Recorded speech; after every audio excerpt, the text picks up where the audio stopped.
How do you define a good life? It's a harder question to answer than you think. No one seems to know what defines a good life. And there's so much debate about this topic, and many people claim that there's no answer at all, that is just subjective. When dealing with complex topics like this, it's always easier to work backwards. Anyone can easily think of what a bad life looks like. Think about something like the book 1984, where someone else tells you how to live and all creativity is beaten out of you with constant fear that you'll be executed if someone says that, you had a bad thought about the government. That definitely doesn't sound very fun, and honestly, you can probably imagine an even worse life. But I don't really want to go deeper into that in this video. That example is good though, and it'll be part of the framework for today's video. This idea of working backwards from a known solution is also known as reverse engineering. The specific topic I want to apply this framework to is burnout. Why? Well, because like I said before, it seems to be impossible to find an answer on what characterizes a good life, or how to live a life where you feel like you're flourishing or fulfilled. But there is a good amount of literature out on the opposite, burnout. Although you may not agree that the opposite of burnout is an ideal life. But in this video, I'll try to make the case that it is. To do so, we have to first understand what burnout actually is. Although there's still some debate about this, the standard metrics of burnout are characterized by three main dimensions: exhaustion, depersonalization and cynicism, and a reduced sense of accomplishment. Exhaustion. This dimension refers to the feeling of being emotionally and physically drained, overwhelmed, and exhausted. People experiencing exhaustion often feel like they have nothing left to give and lack motivation to do anything. So how do we reverse engineer this? Well, first, we have to understand that the opposite of exhaustion is feeling energized. Pretty straightforward. So to reverse engineer this, here's some tools that we can employ. Imagine if I told you that there's a pill that you could take that would give you energy, make you feel better, make you look better, and live longer.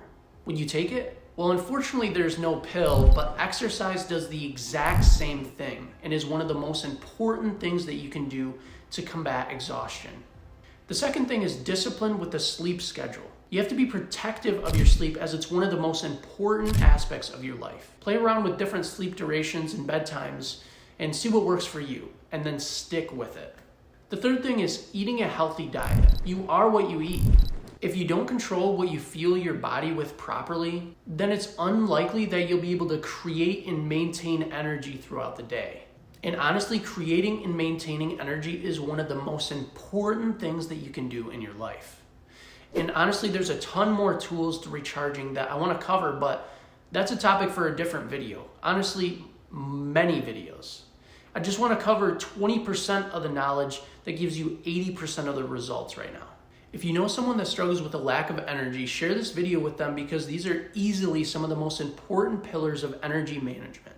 Now let's move to the second dimension that's believed to define burnout: depersonalization.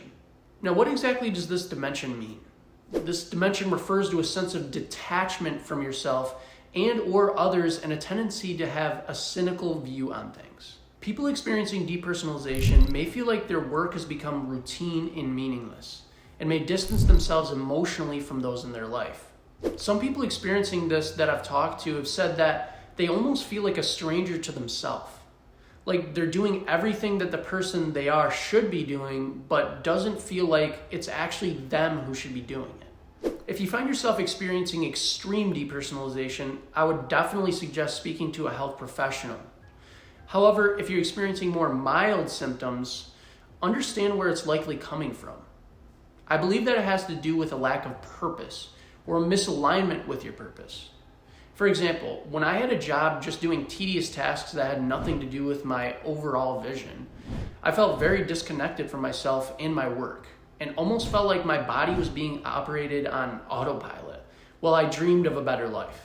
You have to craft an overarching vision for your life and try your best to connect every task that you perform to that vision. If some tasks are boring, you can think of how they may even be indirectly connected to your goals.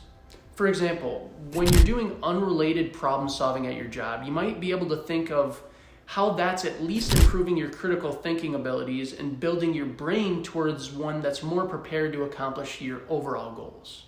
Try to constantly be doing this and you'll be able to combat this dimension of burnout. Now the third one, a reduced sense of accomplishment. This dimension refers to feelings of decreased competence and a lack of achievement or success in one's work. People experiencing reduced personal accomplishment may feel like they're not making progress or achieving their goals, leading to a sense of helplessness and low self-esteem. So how do we increase our feeling of accomplishment? The main way that I've found to do this is setting goals of varying difficulty, with the average goal being pretty hard to accomplish, but certainly doable. You should always be slightly stretching outside of your comfort zone to achieve your goals. If you set easy goals, like brushing your teeth tomorrow morning, you won't fool your brain into thinking that you accomplished something. Your brain knows when you really accomplish something, and the result of it is a real feeling of fulfillment. Now remember, for each of these dimensions, there exists a spectrum. At the negative end of the spectrum, all these dimensions combined is burnout. And the positive one, engagement and fulfillment. Close your eyes and think about a life with a deep sense of accomplishment, where you always feel present and energized. Maybe that doesn't entirely define a good life, but I think that it at least comes pretty close. That's why I think this framework is so valuable. It's a topic that really interests me, and thinking about how to engineer a life systematically and working to build the opposite of burnout is super cool to me. Let me know in the comments if it also interests you guys, because I plan on making more in-depth videos about each of these topics touched on in this video. My goal on this channel is to build a network of people with the same interests so that we can pool our collective knowledge to accomplish great things together.